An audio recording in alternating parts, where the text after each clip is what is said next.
Good evening, everyone. I am Rosie Gordon-Wallace, founder of Diaspora Vibe Cultural Arts Incubator in the beautiful city of Miami, Florida, and the curator of the traveling exhibition Intersectionality, Diaspora Art from the Creole City. My sincere thanks to the Gann Center for African American Art and Culture, David Taylor, CEO, and Benita Buford, CFO, and the staff for organizing this final open air conversation. To you all, sincere thanks for joining the conversation with Dr. Pierre, Alix Pierre, and resident scholar, and Asir Saint-Val, both featured in the exhibition Intersectionality, Diaspora Art from the Creole City. This is a bold, multidisciplinary curatorial collaboration and exploration of the emergence of the Creole City as a local, regional, global phenomenon.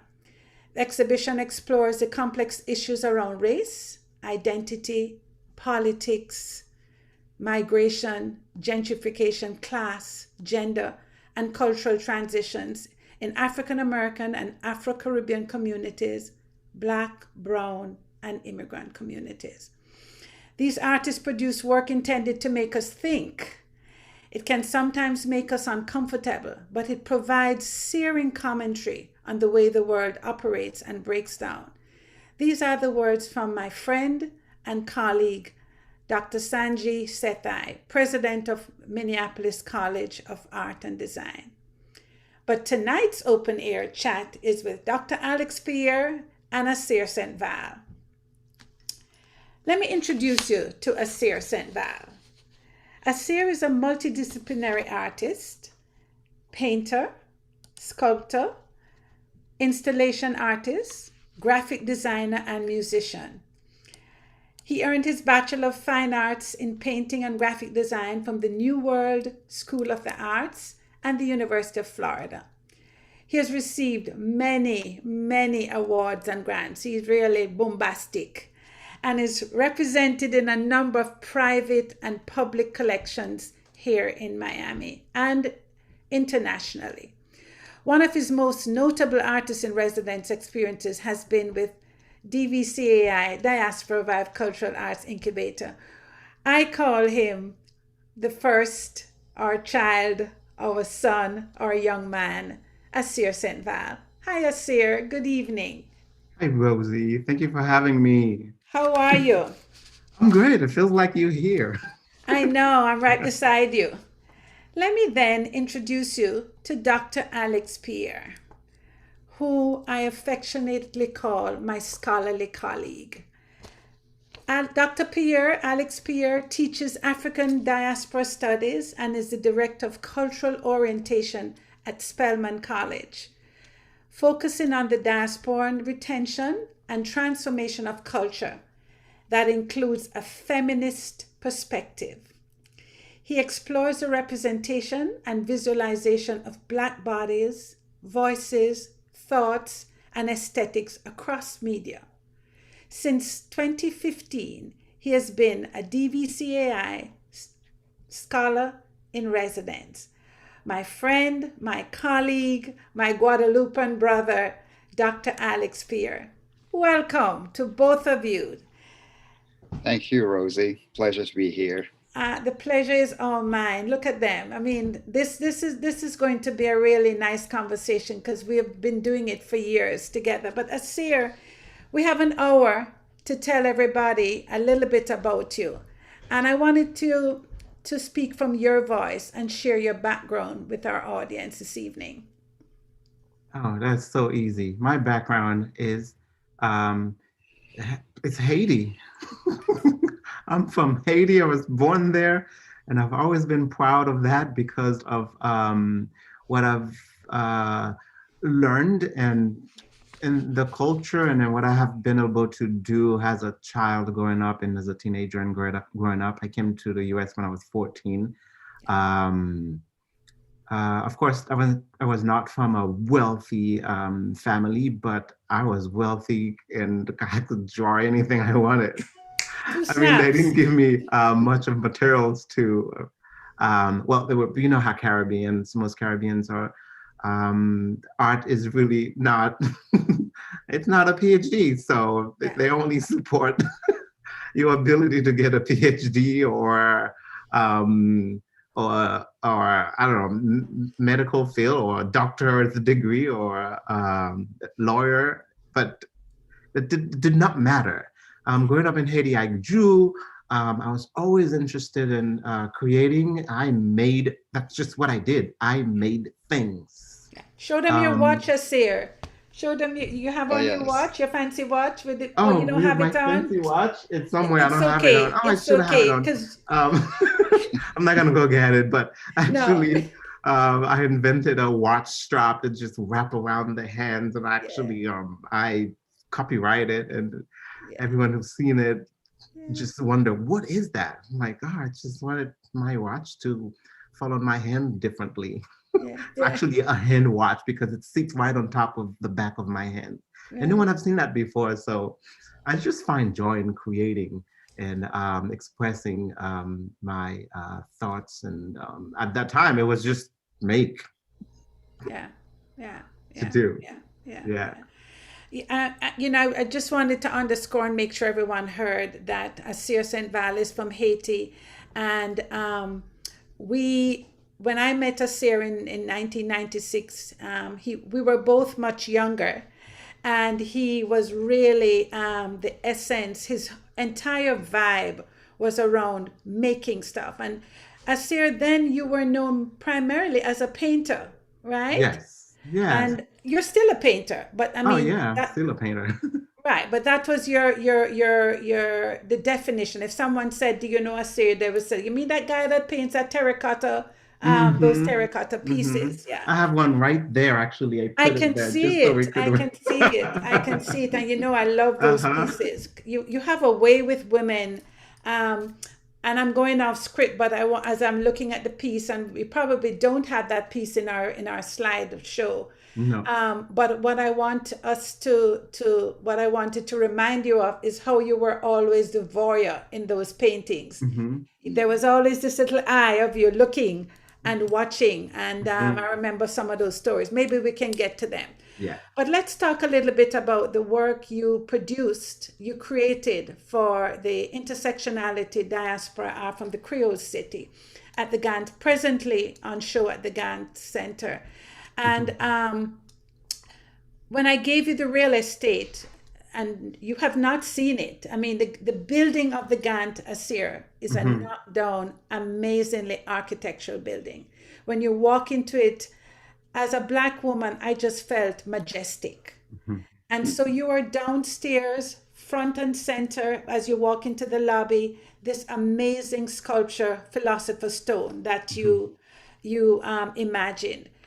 Can you just take us through some of the components? Because we're talking to an audience via Zoom, and we want them to imagine it. So maybe this is a good time to show the video of your Philosopher's Stone, so that folks can actually see the exhibition. Yeah.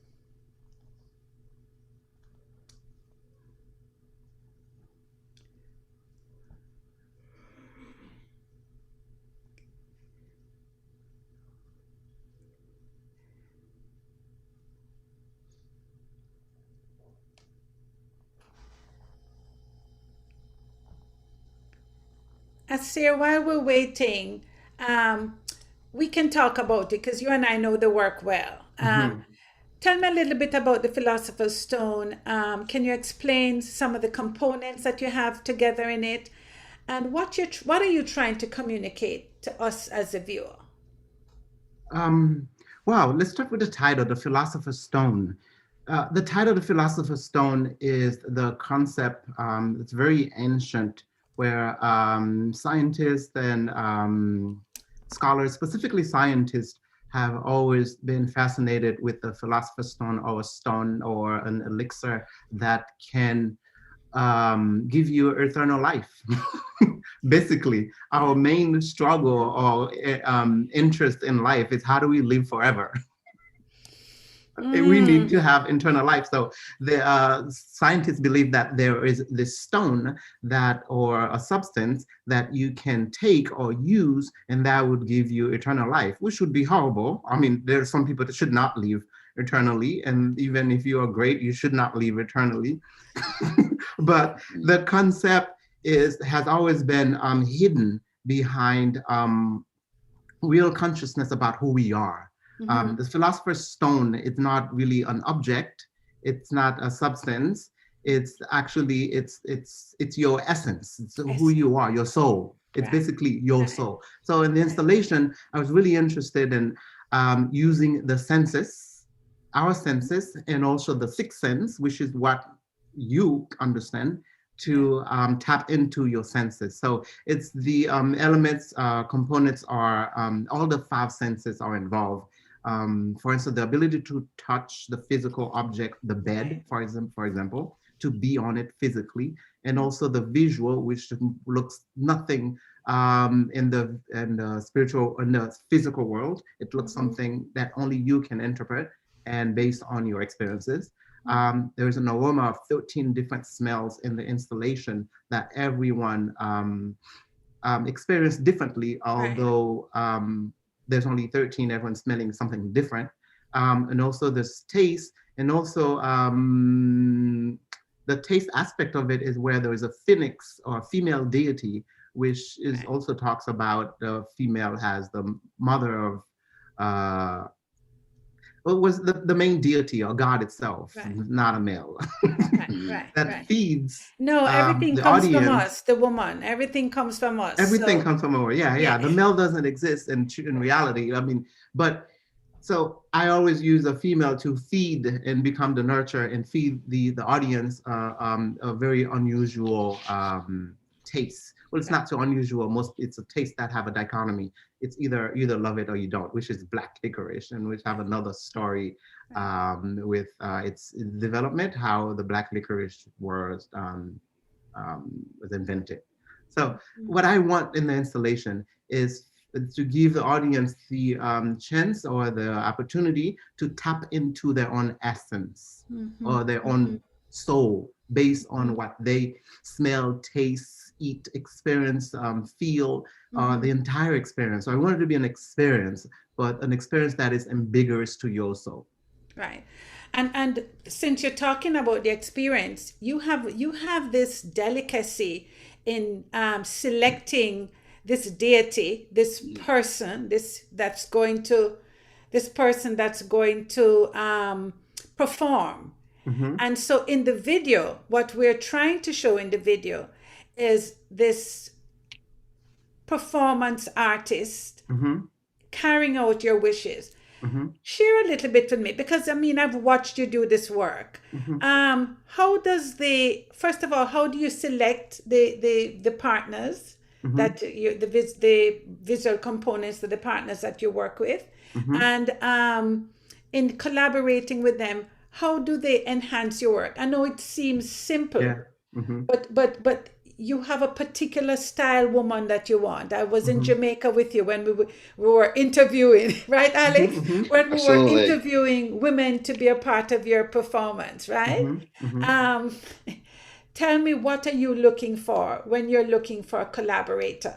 Okay, that's a good question. Thanks. Overall, I'm gonna list the collaborators for the installation, because it takes a lot, at least 4 or 5 of us to put this together in terms of the energy I want to bring in and the aesthetics I want to bring in.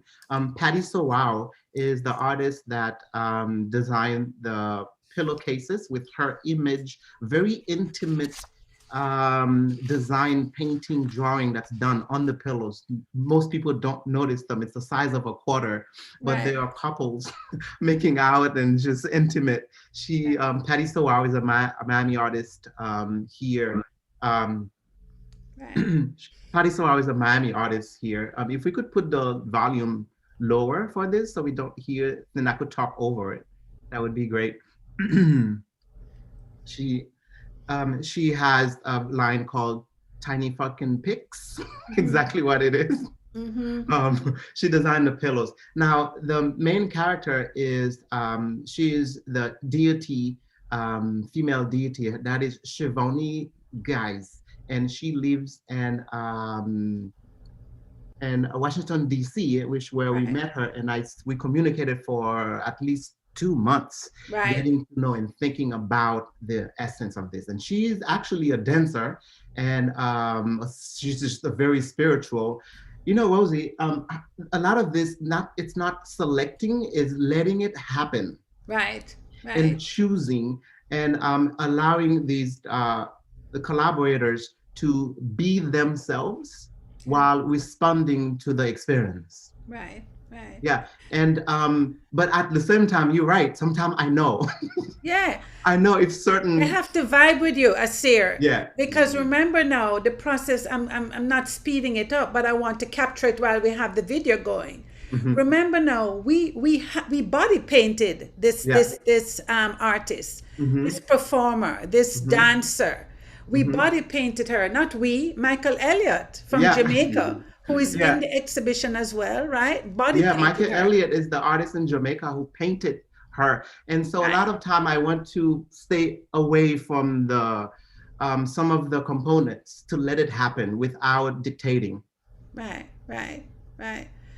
I tell you that one of my biggest disappointments, and I'll just say it, is that I'm grateful to be alive during COVID and during the pandemic. But Alix, you and I and Asir and the 1725 of us other artists and the entire team, the intensity of the disappointment not being able to take this particular performance piece, the entirety of the Philosopher's Stone to the Gant Center has really lived with me. So I don't know, maybe when we do it in Miami, we'll invite the Gant population to come down to Miami to see it, because it really is spectacular. So Asir, must talk about the imagination, because you're a painter, but you've gone 3D with this sculpture. It's not a balloon, folks, it's a sculpture. So I just want you to, that was supposed to be funny, and Alix, I didn't see you laughing. I did. It is this amazing sculpture that you've designed. Tell me a little bit how you came off the wall and into this 3D sphere. Give me a little insight into the imaginative process. Well, it's very simple. I started imagining these forms and the physical space. Right. And I started imagining, what if this could come out of the painting and get in actual space? And so I started researching to see what I can do. Of course, this had to be massive. Then I started looking at companies around the world, the US, and there was a company in China that design and create balloons. But I communicate with them and say, look, I don't want a balloon. I don't want a balloon. I want something very specific. Can you do it? Asir, did you tell them that you're a contemporary artist from Haiti, living in Miami, and you want a sculpture that's going to stay over the bed? That would be TMI. We don't care how much. They just want how much.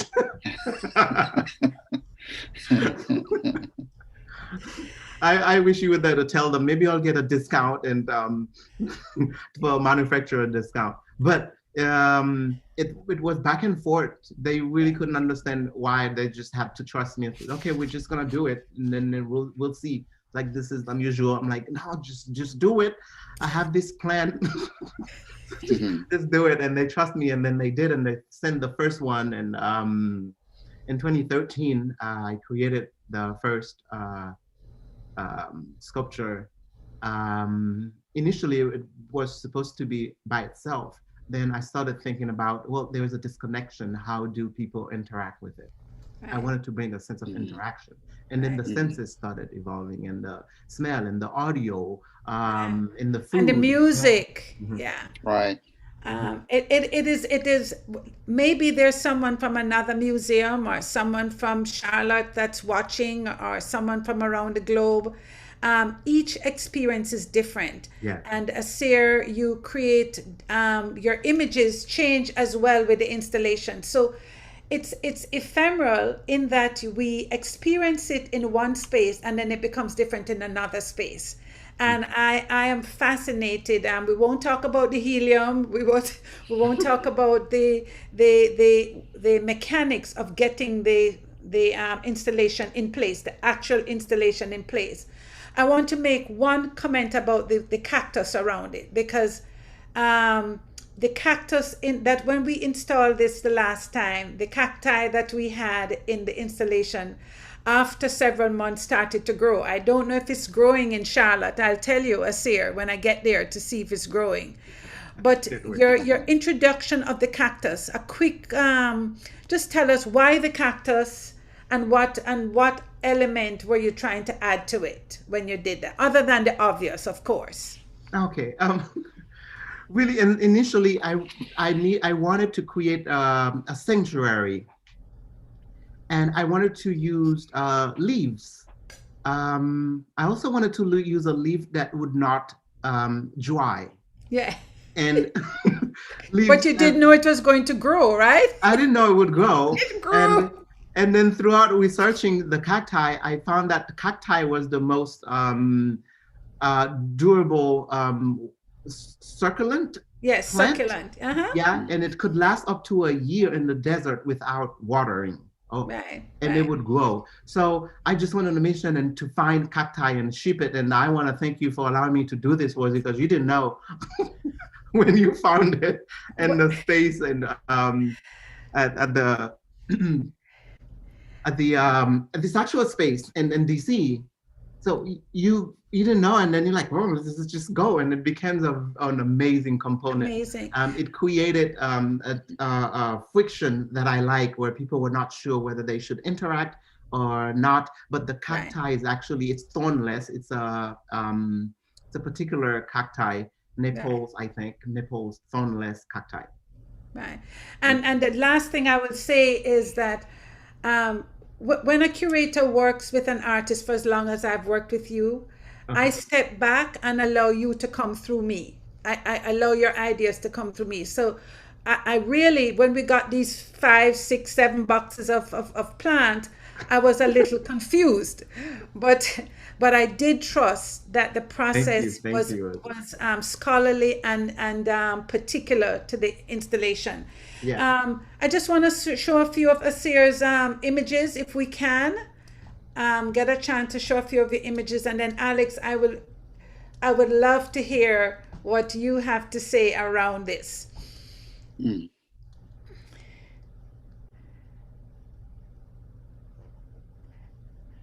All right, Alix, you're up next.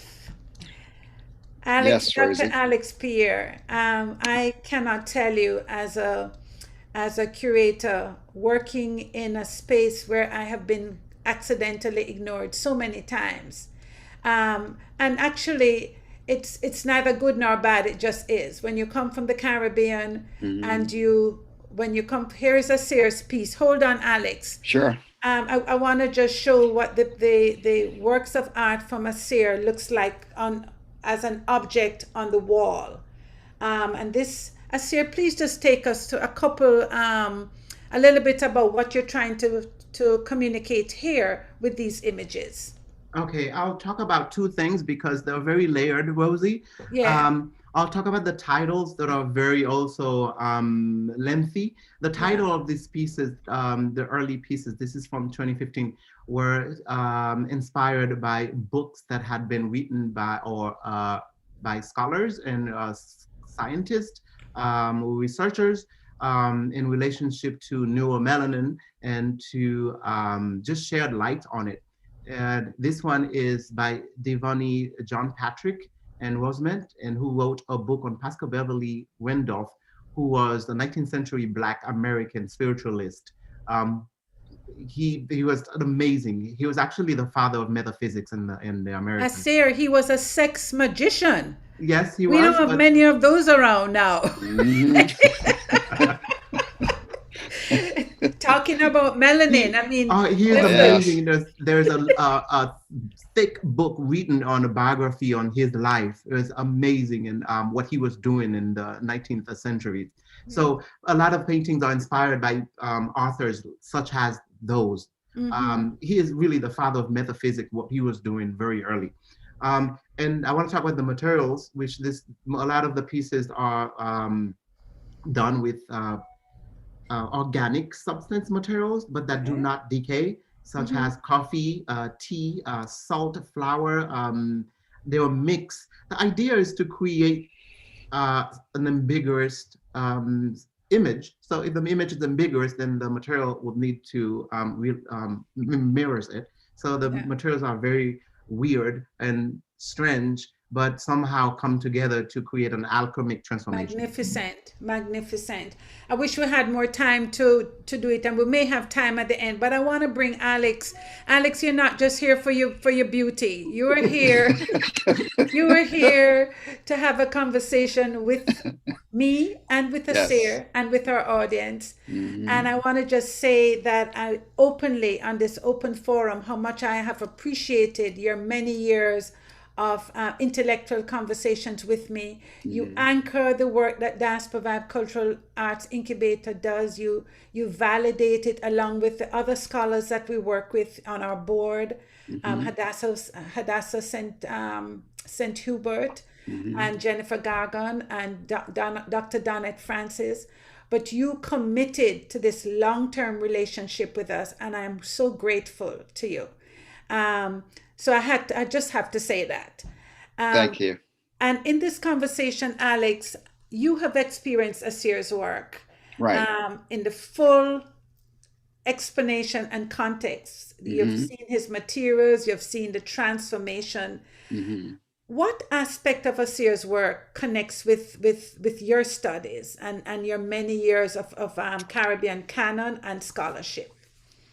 Well, several things. Again, thank you so much, Rosie, and it's a delight, working with you and the artist. And I tell you guys all the time, without your art, as a scholar, I don't exist because you are the material, the raw material that I use, to put forth ideas. And it's really interesting because in the wall text, that I prepared for the initial exhibition in DC, one of the point that I'm making is, how this is really, a coming together in terms of the diaspora, the Black diaspora, Mm-hmm. and and I have the text here. I can read it. It says the exhibition is an intersection, a cosmologically charged crossroad.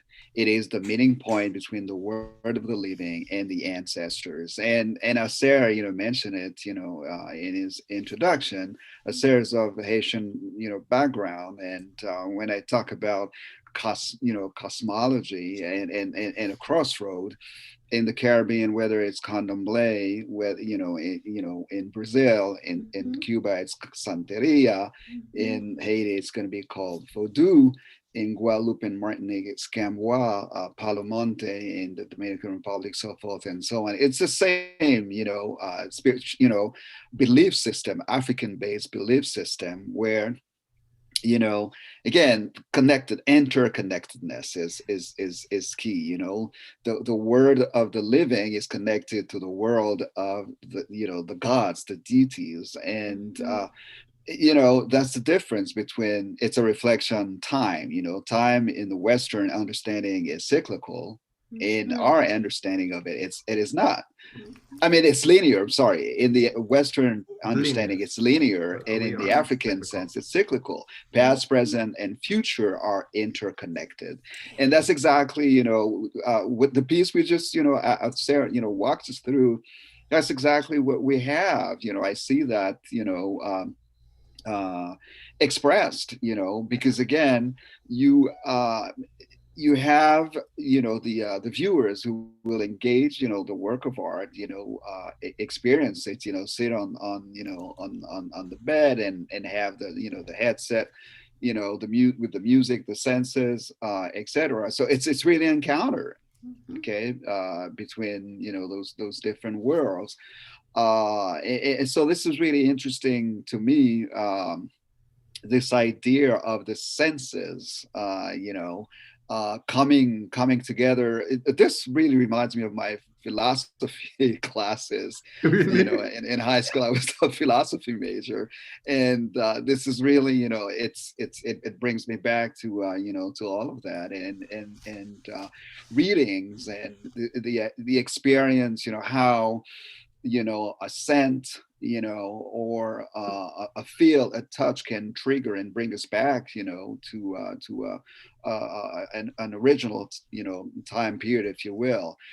So that's one of the readings of the Sarah's work here, and I could say the French title is La Pierre Philosophale, Well, and that's also one of the the talking about the intersection and the crossroad, the meeting of members of the diaspora. That's it. It's also, we're in the United States, where English is this, the language, but again, in the group we have people speaking Creole, Yeah. Haitian Creole in the case of Sarah, Guadeloupean Creole for me, French, Spanish.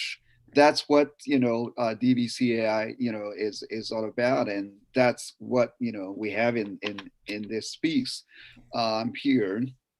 And for 23 years now, DVCAI has been traveling, in the region, meeting with artists. Okay, and these are conversations where our artists, will talk to artists in the host country about their practice, the joy, the pains, what it means, to be an artist, a creative from the diaspora. And so this image here is our, last time we went to Guadeloupe. To Usually we went, Guadeloupe. yes, we go 3 times to a country, not back to back, but 3 times altogether. So we first went to Guadeloupe in 2015, then in 2017, and finally in 2019. And we collaborated. Usually we will always have partners, in the host country, artists, and this is some of the, so all of our artists here and some of the artists we collaborated with in Guadeloupe. This is, we are at the airport. It was really an amazing experience. This Yeah. is because, and what I forgot to say is that usually we end the collaboration with a collective exhibit, a collaborative exhibit, and the exhibit took place outside of the airport.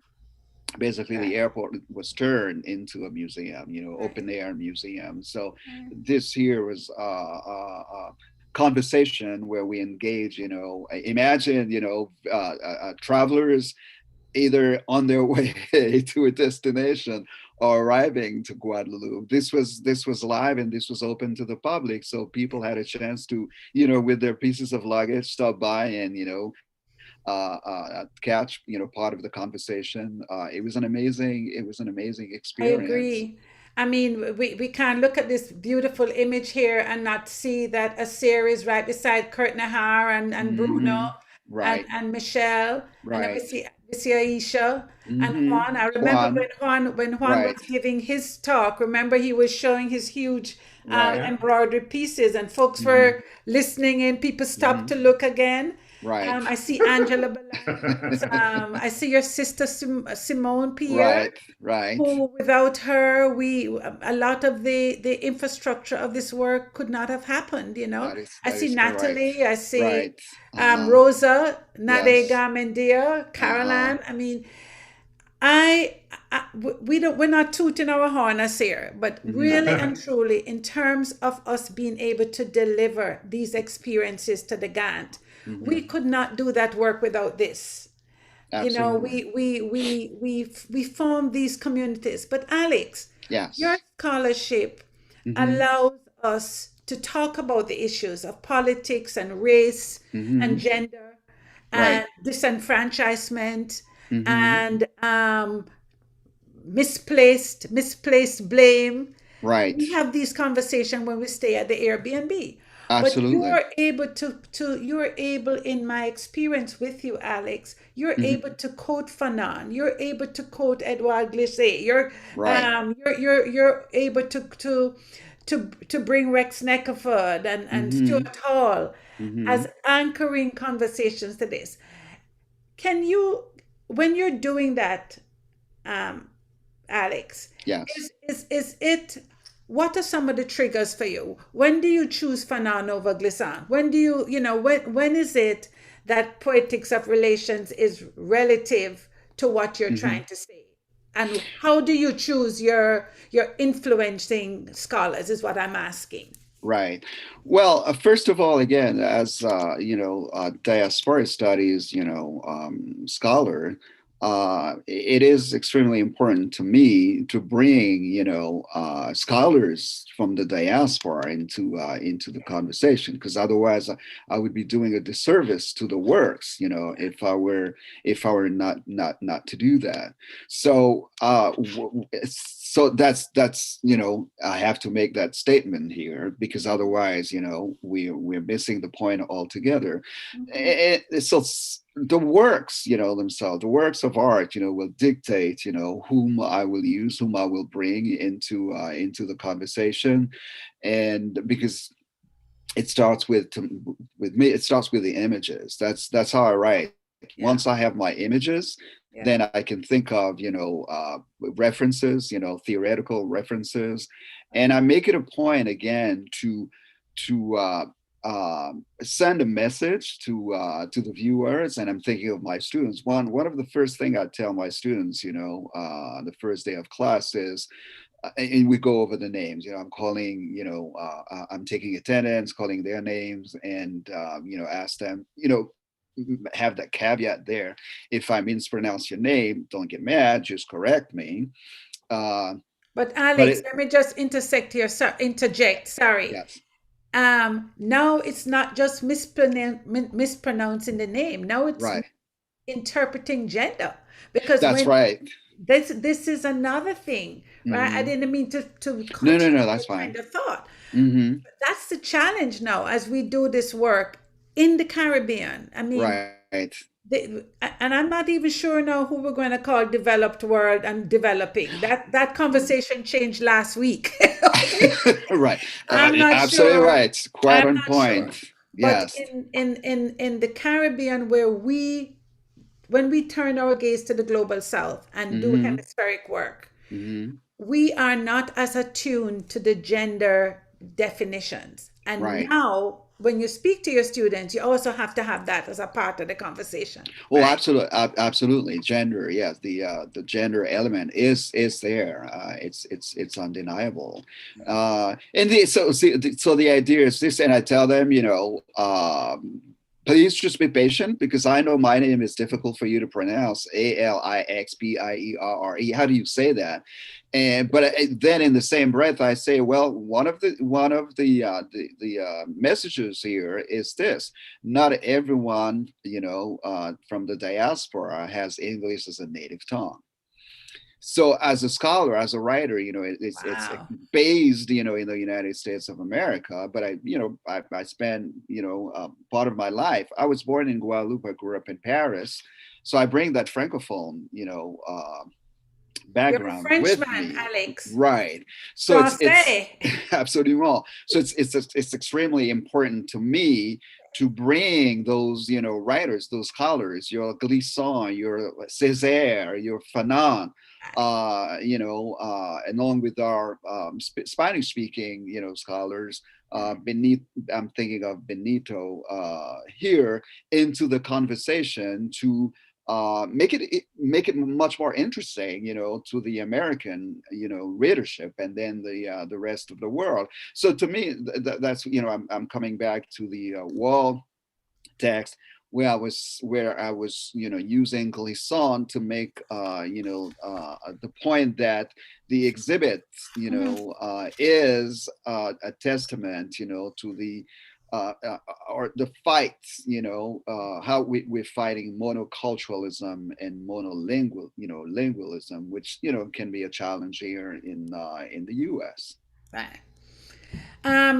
We have about 5 minutes left, but I want to ask both of you. You know, when I worked with a pharmaceutical company, I would jokingly say I was going to put on my armor to go out to fight, you know, to get those prescriptions from those doctors. Right. And as I've gotten older in America, and you know, I have to say that Edwidge Danticat has really reframed how I think about being a citizen in this country. Because in her conversation, she has said, when you start burying your dead, wherever you bury your dead is where you're anchored. So we buried my mom here, my husband's mother and father buried here, my dad is buried here. So my citizenship has a new definition, right? And we've talked about this when we're together. Right. Both you and Asir, what intersectional behavior and code switching have you embodied to navigate this life experience? And I will share mine as well, because this is our last show. So we're going to take a chance to do it. Share some of those code switching activities that you've had to do intersectionally as you live here. Well, I just shared one, like my name. You know, when I walked into a room, into a classroom, my name, warrants, a conversation. Yes. Because, well, why, Alix? You're a Black man. Right. You're handsome. Right. You're living in the South. And then correct. You have a name, Dr. Alix Pierre. Right. And so what Pierre, what do you make of that? Pierre, I've gotten so many different, pronunciations. So that's one of the things, as I indicated, with the students saying, listen, don't get mad, just correct me, because I know that my name is a challenge, to most of you. So that's one of the things. But I make it a point, again, to tell them one of the things that you will learn, in that course, among others, I teach, a 2-semester course, is that, members of the diaspora, Afro-descendant individuals, speak more than one language. Yes, yes. And only here in the developed world do we speak one. Right. When we travel, we become almost the illiterate person in the room, because in some of the Caribbean islands, people speak 4 and 5, right, 3 and 2. Absolutely. Right. Asir, how do you? What are some of the things that you embody in your daily life that would be seen as intersectional behavior and code switching? Code switching. I like the word code switching because I'm thinking of it from a spiritual perspective, meaning when I say spiritual, I mean like being conscious of who I am as a spiritual entity, not a Black man, but has a essence, has a God essence, or has a light. So I try this, when I hear code, I'm thinking of, then I've been on a journey to try to decode what was coded in me. So I am not who they say I am. I'm a light and I live by that. So my code is, like Dr. Alix says, it's circular. Whatever happened, if I'm dead, I'll still be a light. So in many ways, I try not to think about the fact that I'm Haitian, or the fact that I'm not Cuban, or the fact that I'm not from Guadeloupe, or the fact I am all of them. So in the essence, this is the code I'm trying to create for myself, that I'm all and nothing, none. Well, we have some questions. There's never enough time, as you and I know, and we don't have any rum tonight to drink on this open channel Gantt conversation. So we're going to end within the hour. There's a question for Asir. Asir, how do you create the shell-like pieces in your mixed media work? I'm not sure what the person is asking. Are they asking you to tell them your method or your materials? I would say share your materials with them. The shell-like pieces, I think you seeing them as shell-like pieces. There is no intention to create shell-like pieces, but for some reason, a lot of the artwork seemed to depict animal sea creatures or shell-like pieces. And they happen through a series of layers of materials, food, flowers, and cooking and sending and removing and sending and scratching, removing and throwing away. And eventually I find a texture which seems unusual. And so I say, this is it. But it's a process of sending and adding different materials and leaving it outside to dry and then sending it again and polishing it. Yeah. And using unusual materials. You use, for instance, in one of your paintings, several of them, you use shoe polish. Yeah, and I'm going to ask an archival question. What is the imagined or knowledge-based longevity of the work when you use these different kinds of elements to produce it? Are you concerned? No, I'm not concerned. Yeah. I'm not concerned about that. I'm concerned about the moment and what's happening. And I believe I think the way I code them, they have a thick lacquer on them to code the process, because throughout time I've realized that bugs have been interested in them. Yes. So I just code it so they don't get into it. And some of them they do, and then I'll go back and seal it again. I'll seal the bugs inside of the painting. So I'm not interested in that. Another question for both of you. Can you provide some book this is we've not had this question in all of these open channel videos that we have been doing. Can you provide some book recommendations based on the themes in Asir's pieces? And maybe what we can do is, Asir, if you can put it in the chat, some references. Alix, if you can think of some references that you can share now. And I'll share one, because we're talking about Blackness in America, and I want to talk about Black imagination, which reminds me of Asir's work. So can you please, Alix? Sure. Well, yes. Go ahead. Okay, I'm going to type it up. I mentioned Glissant, so let me just share, Edward Glissant, Edward's Poetics of Relation. Right. So that's Poetics of Relations for whomever asked that question. That's a really good place to enter. Another space go ahead, Asir. Okay, here's a good one. One of the first books that introduced me to my practice and understanding Melanin was by Dr. T. Owens Moore. He wrote a book called The Science and the Myth of Melanin, Understanding What It Is from a Scientific Perspective. Now, it's heavy with like scientific terms, but if you're interested and you're open, you'll find that you read it and you'll get it. Yeah, so I'll put that on the chat. We're assuming that everybody understands, and I'm not speaking down to my audience at all in any way. But we're talking about melanin, that gives us the color of our skin, and we all have melanin in our bodies, by the way.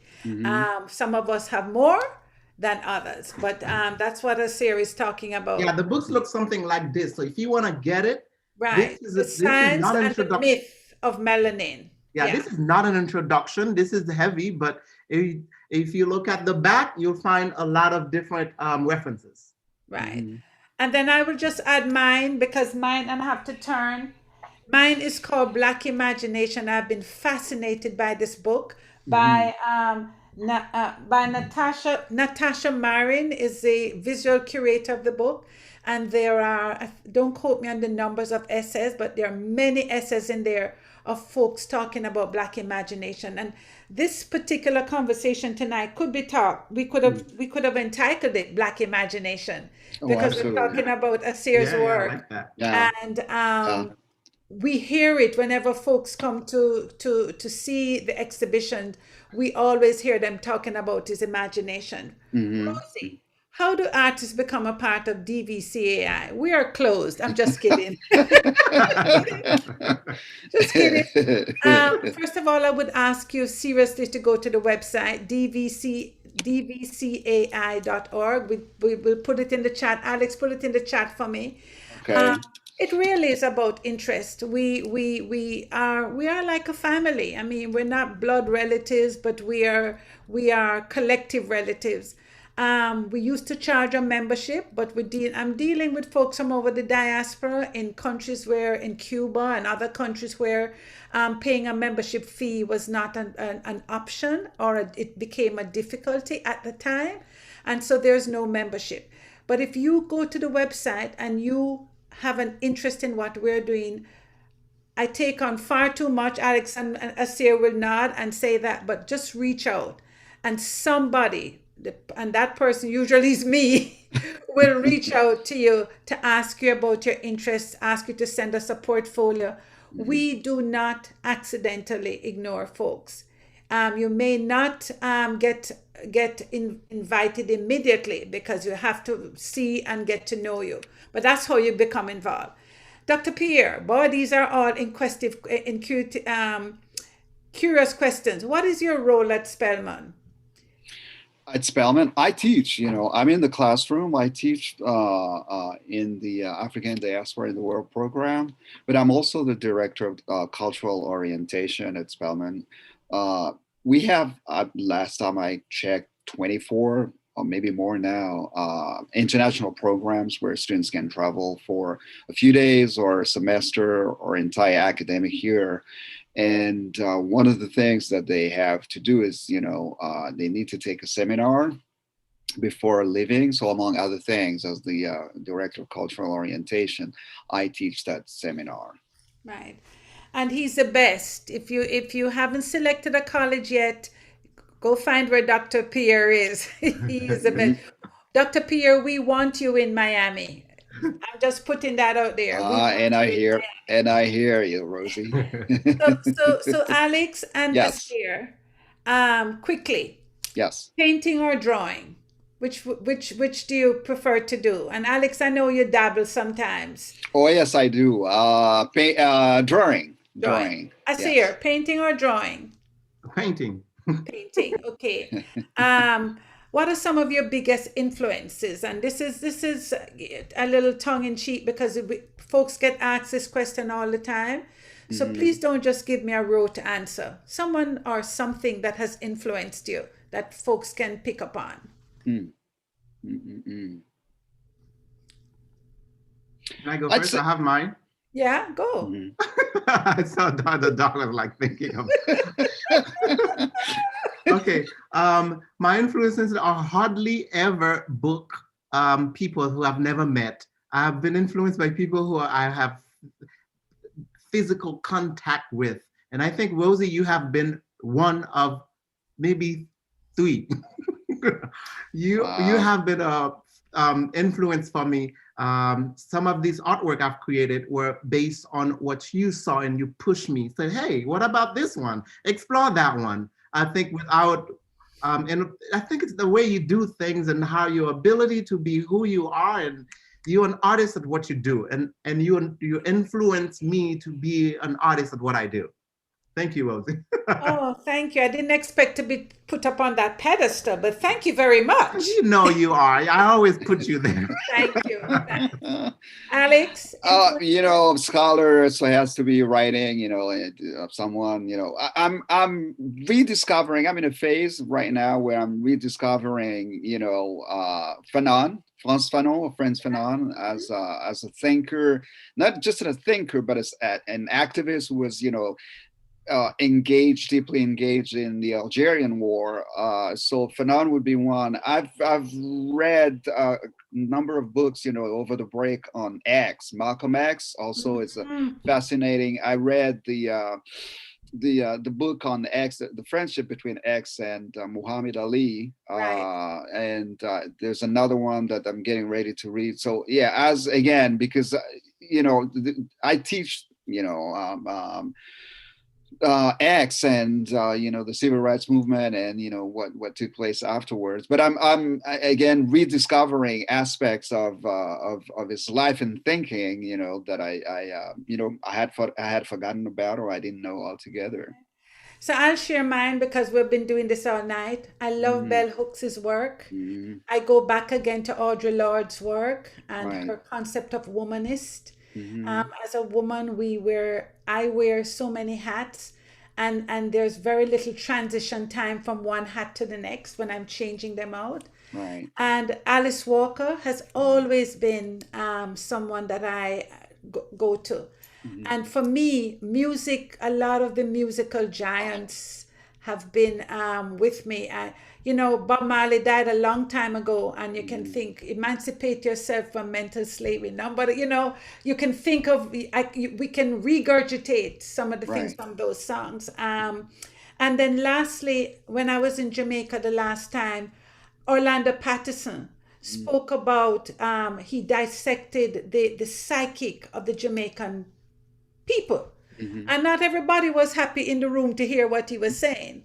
Because we're the best of it, but we're also we're the best of good and bad. Mm-hmm. He was saying, and what is it in that psychic? And so when I was in university, Orlando Patterson was Michael Manley's right hand. Mm-hmm.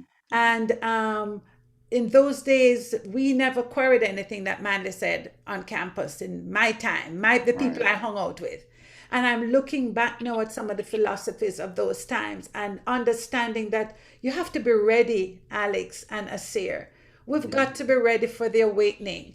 The Mm-hmm. proverb says that the bee is going to come around you, but you don't have to let them form a nest in our heads, right? We Right. have to Right. learn how to swat the bee and dodge. And if there's ever a time that we need your imagination, Asir, if there's ever a time that we need you to be bold, this is the time. And Alix, if there's ever a time that I personally and the collective needs you to point us to the scholarship, to encourage us when I ask you at 1 o'clock, can you write me a paragraph? And you say, yes, Rosie. It is because you're filling in the gaps of the canon that we have ignored. That entire archipelago of islands Mm-hmm. called the Caribbean. And we didn't talk about the continent of Africa, but my Right. head hurts me when I think about how little I know of the continent. We think we know it, but we don't know it. I don't know enough. Mm-hmm. So I'm looking at the time. We're almost there. Is there anything, one last pearl, that you, Dr. Alix Pierre, would like to leave? I want to say that Bonita Buford is a graduate of Spelman, and she is one of the leaders at the GAN. So she's very proud to have you on Absolutely. as an alum. And Right. Asir, just a pearl that you want to leave with our audience. This is our last open channel with the GAN Center. And I personally want to thank the team there for welcoming us and going through all of the hurdles that we've had to scale since March of last year. Dr. Pierre, Dr. Alix Pierre, please. Well, art. There's the thing, and I think given the time we're living in, one of the things that I'm finding out is, there's comfort, there's solace, in books, in paintings, sculptures, documentaries, films. Art does something to the soul, to my soul. And if I can encourage, everyone, whatever it is, whatever form it is, grab a book, read, a novel, a poem, go see an exhibit if you can. It's like, online, that's always possible. So art, there's nothing like the arts to really soothe and, bring comfort. I see I don't have a lot of time. So one thing, something, a pearl that you want to leave with our audience tonight before we go. Okay, figure out how you've been programmed and figure out how to deprogram yourself. Emancipate ourselves from mental Mental slavery.